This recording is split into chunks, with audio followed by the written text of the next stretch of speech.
Ular unga aytdilar: "Ey falonchi, otang qayerda?" U hayron bo'lib javob berdi: "U sizlar bilan emasmi?" Ular "Yo'q" dedilar. Shunda u shoshilib qoldirib ketgan joyga qarab yugurdi. Borib qarasa, otasi tirik holatda o'tiribdi. U darhol otasining oldiga borib salom berdi, oyoqlarini o'pdi, ko'z yosh to'kib uzr so'radi va dedi: "Otam, jonim sizga fido bo'lsin.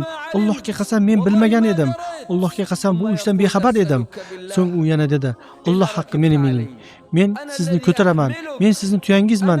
Men sizni itoatkor hayvoningizman" dedi. U otasini yelkasiga ko'tarib yo'lga tushdi. Yo'lda ko'tar ekan, otasining yelkasida ekan, o'g'il yuziga tomchilar tushayotganini sezdi. U so'radi: "Bu nima? Ota, bu sizni ko'z yoshlaringiz emasmi?" Ota sokin javob berdi: "Allohga qasam, men seni ko'targaning uchun yig'layotganim yo'q.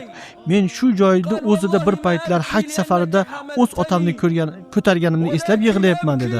"Bugun esa men o'sha qarzni ado etyapman."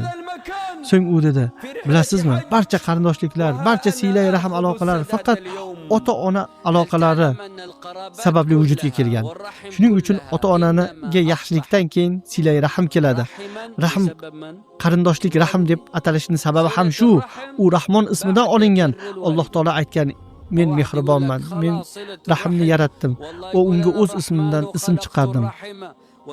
Rahim bog'lanadigan ilk manba, siz kelib chiqqan asl joydir, siz bo'lgan makon. Alloh taolo aytadi, u sizlarni onalar qornida tasvirlaydi. Demak, rahimni boshi onadir. Kim ota-onasiga oq bo'lsa, unga hech qanday silai rahim foyda bermaydi, hatto butun odamlar bilan aloqa qilsa ham. Ammo kim ota-onasini rozi qilsa, Alloh uni silai rahimga muvaffaq qiladi, unga yaxshilik eshiklarini ochadi, umriga ham, amaliga ham, ishlariga ham hammasiga baraka ato etadi.